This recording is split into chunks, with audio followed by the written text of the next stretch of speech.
Hi everyone, my name is Charlie and today is the beginning of another reading vlog. That means that it's Monday. I am in work and yesterday I finished reading Darling by India Knight. In my last reading vlog, I talked about how the blurb gave the idea that this was going to be a story about Linda and I hadn't expected it to be from the perspective of her cousin. However, had I read the book upon which this novel is a reimagining, then I would have known all along how the story was going to go. This is a retelling of The Pursuit of Love by Nancy Mitford and follows all of the same plot points. However, it is set in the modern day. Therefore, had I read that earlier book, then I would have known exactly how this book was going to go. Personally, having only read Darling, I enjoyed the authorial voice in this. I did see those touches of Kate Atkinson. When I say that, I'm talking more about I wanted a story about an eccentric family, and I definitely got that with Darling. And Linda is certainly very quick to fall in love, which made for an interesting protagonist. If I ever read the original, I will be interested to see if I think that Linda Radlett is a classic literary heroine that sticks in my mind, because everything that she was getting up to in this book, I thought, how can you be making all these mistakes? And then I remembered this woman is in her 20s. It makes perfect sense that she would make these mistakes. Don't we all make those very big, huge mistakes? I mean, I don't, because I replaced my heart with a bread oven in 2007, and if I experienced actual human emotion, that would be a fine thing indeed. But sometimes I get to see it in fiction and think, yeah, that seems true to life. Yeah, I like the writing, the eccentricities, the characters, and should I ever wish to read The Pursuit of Love in a way to revisit this novel in its original form, then I will do so. I can see myself doing that. This was one of the books that I chose for my alternative to the Women's Prize long list, which a few people clicked on my video clearly thinking that I was going to have a huge issue with the Women's Prize. There is something within the title that seems like it's a bit of clickbait, but that isn't what I set out to do when I was first titling it. You can ask Charlie. I sent her a message asking what she thought I should title it, and she sent me this idea, and maybe I should have stuck to what Charlie suggested as opposed to what I eventually went for. I did consider changing the title, but then a lot of people watched the video and I thought, well, we've all fallen for clickbait. People can hate me for that rather than hate me for supposing that I am going to despise the Women's Prize, which I don't. I don't know if I'm going to move on to another book straight away or whether I'm going to read The Spirit Level by Seamus Heaney, which is another one of his poetry collections that I own. I say this because I haven't liked the fact that I haven't been reading more than one book a week for the last few vlogs, and I think if I just put these poetry collections in and bump up the numbers a bit, it'll make me feel a bit better about what I'm reading. Meanwhile, I had another message on Saturday from Amazon to tell me that they have lost another parcel of 25 of my books that was supposed to be going to Scripthaven in Worcester. I contacted them to tell them that they're making me look incredibly unprofessional and what are they going to do about the loss of earnings, because I've potentially lost £800 now from these lack of sales, and got told that they're very sorry about this. They will raise a complaint with the courier. Feel free to use them again, knowing that this won't happen again. And I'm like, it's already happened twice. What, third time's the charm? I have many issues with this company already. You know, first time I ordered Royally Doris, an entire box of books arrived damaged because someone had dropped out of his van, then left it in the rain, and it just got torn up, and every single copy within inside that box was ruined, and I got a refund for that. And I just think, why would I put my faith in these people again? So, as you know, as I said last week, I am looking for a new printer for all of my books. Part of me feels really sorry to anyone who's purchased any of my books, because I don't know whether they'll be able to find them in the same print size, so they may look absurd on the shelves, and I know that people don't like that. I'm also growing tired of this being the constant thing of using them as a printer because their prices are so low, but they just do not have any care because they're making the money. They gave me a £5 gift card. I'm not buying anything this year, so it's worthless to me. And also £5 does not help me with the fact that these books were ordered near a month ago now. I've not got a presence in the bookshop yet that I'm supposed to have, and it's making me look unprofessional. Like, none of this is helping me. So that's where we stand. Definitely looking for a new printer for all of my books, and hoping to steer clear of Amazon because they've proven themselves to be unreliable too many times. That's me for today. I've already practiced my Italian, so now I'm just going to have a cup of coffee and listen to some music before people arrive, which might happen sooner rather than later. We have some very eager volunteers on a Monday. And here till 5, go home, maybe watch the Books Unbound podcast if it's made its way to Spotify, and try and get some reading done. As I say, I don't know what it'll be yet. Part of me wonders whether I should move on to another book about an eccentric family, because I realised that I included quite a few books about family in that long list alternative / TBR thing last week.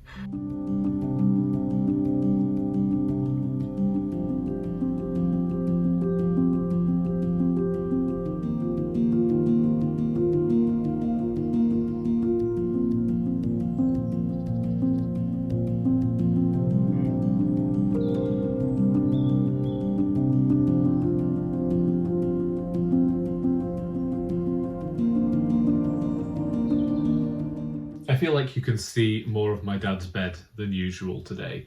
It is Wednesday, it is 3 o'clock in the afternoon, and I had wanted to get my videos recorded this morning. However, having moved my chat with Charlie to today and endeavouring to come and record, a man came to do our gas safety check, because when you are part of a housing association, that's something that the landlord's legally required to do.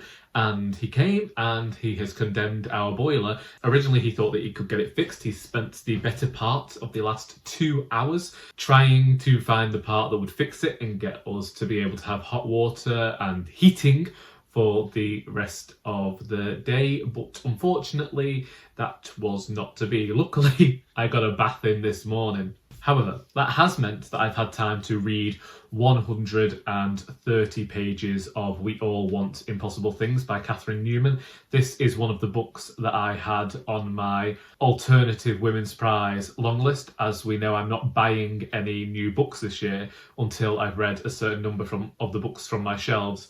And so this was chosen by Charlie this morning. I think I mentioned in the video about this TBR how Charlie and I had said we were going to buddy read this book together, and when we were chatting this morning, we were both between books, so she said, why didn't we choose to have our hearts broken by this story in which one of a pair of lifelong friends is terminally ill, and we get the book from her friend's perspective. So far, we're getting to see a very raw tale about the grief a person feels when they know they're going to lose a person, and how they hold on to a significant amount of hope, and the guilt at some joy that we can sometimes feel in the moments, knowing that this person we love, we are going to lose. So yes, it's been utterly fantastic so far, and I guess that I have the gas man to thank, because otherwise I would have been recording and walking the dog. And yesterday, because I hadn't had enough emotional heart-rending reads this week, I read In Limbo by Deb JJ Lee, which is a graphic memoir detailing the author's life at high school and a suicide attempt, and discusses mental health and the impossible expectations that a teenager feels that their parents are putting upon them. It discusses parental abuse, physical abuse. What it says on the back: a stunning debut graphic memoir that explores the intersection of mental health and the Korean American diaspora, I think exemplifies what this book is at its core, and it is discussing a culture that I don't necessarily know about. So when looking at this book, I can only look at it with this Western view of what family life ought to be like. But that's not to say that some of the things within this book I couldn't empathise with. Indeed, apart from being this incredibly heart-rending story, there are aspects of this book in terms of the images that have been drawn where I just sat and mulled over them. There is there's a use of light that I did not expect from a book that seems to be so wholeheartedly grey in tone. There are specific images within here that have no words upon the page, but they tell so much of the story, such as the protagonist being in their room alone at night, and all you can see is their outline because they're receiving all the light from their phone, and the hold that the social media has over their life, and how not an addiction to social media, but looking at the way her friends are behaving might be influencing her feelings, and why is she doing this to herself. And there is an obsession, and it's that obsession that we all have with friends when we are teenagers, where we believe we're going to know them our entire lives, and how we might overwhelm another person, but we might also overthink that friendship and believe that it is something that it is not. It is a simply beautiful book in the way it's drawn.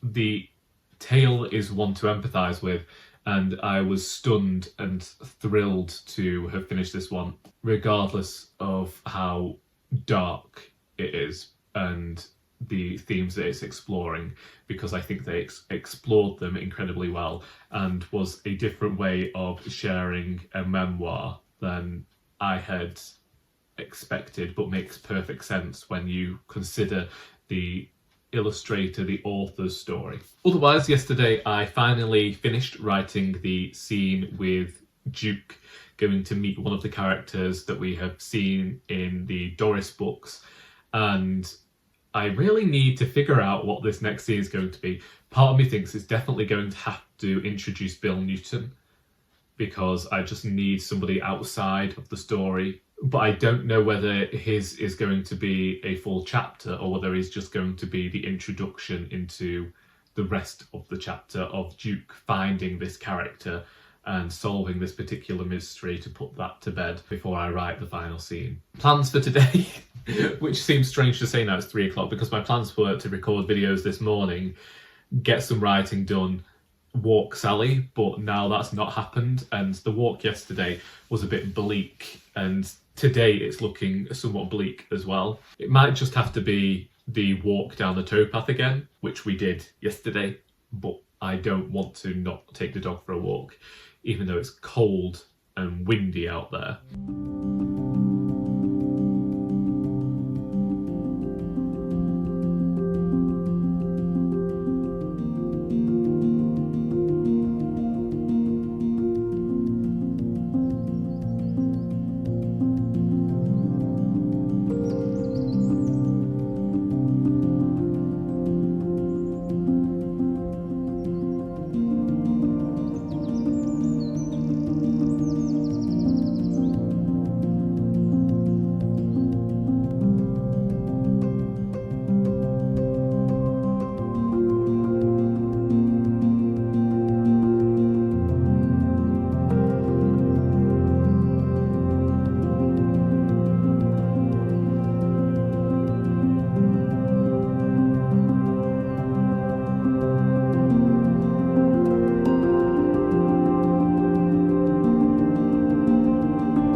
It's Friday. Since last we spoke, I finished reading We All Want Impossible Things by Catherine Newman. That is another book that does exactly what it says on the tin. You know from the outset that one of the main characters is going to die, and that is our narrator's best friend. And this is really a book looking at the ways in which friends and family behave when they know a loved one is going to die, and the subsequent early emotion of that. You get to see pre-grief, which I don't think I've seen touched upon much in fiction before. I know there are many books about characters with terminal illnesses. I just tend to steer clear of them. I don't yet know how I properly feel about this book. On the one hand is what I thought was a great look at friendship, but on the other hand at times I did think that it lacked characterization, and I occasionally found myself confusing characters due to the number that had names beginning with J. So yesterday I started reading Blaming by Elizabeth Taylor. I am halfway through this one. It is Elizabeth Taylor's final novel, and I know that there is an afterword from her daughter detailing how Elizabeth Taylor had got this terminal cancer diagnosis, so was trying to get Blaming finished. Currently have not liked this book as much as I've liked Elizabeth Taylor's previous work. I still enjoy her writing. You can tell there was a rush to get this story finished. Maybe when I read more tonight, perhaps finish it, I will have a more well-rounded opinion of it. Yesterday, took Sally around the forest and met two very yappy Dachshunds. Went to the writers group where we discussed titles, and then had a meeting with the owner of the Button Warehouse to discuss the future of Poems and Pints, which is looking okay, honestly. But that's most of my updates, really. In terms of the second Ellis Valentine book, I have decided that I won't be introducing Bill Newton.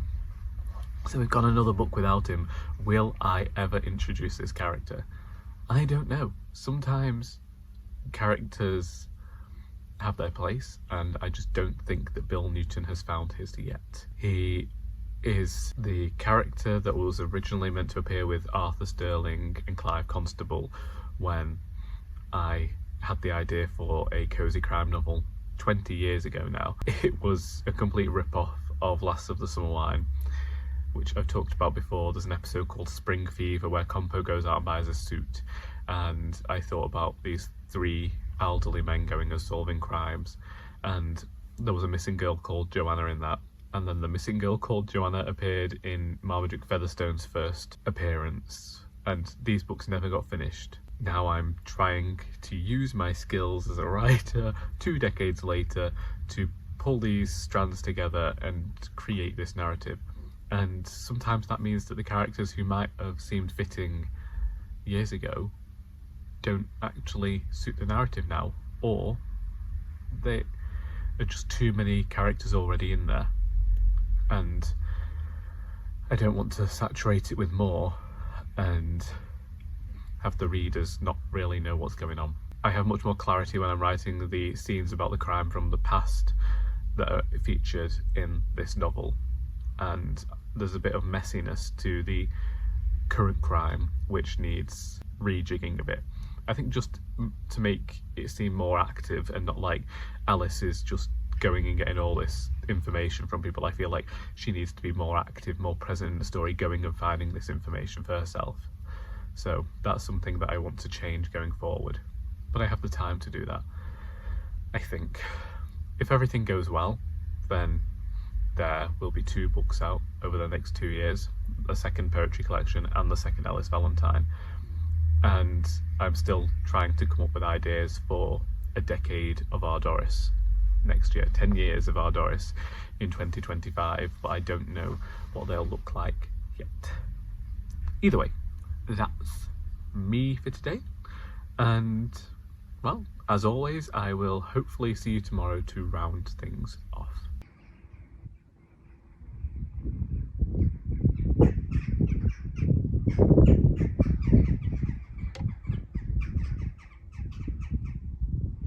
Well, today I need to round this video off rather quickly because the mother will be back soon. She's had to give me a lift to work because yesterday whilst I was driving in, I noticed a red light flashing, a warning light. It was not something that I wanted.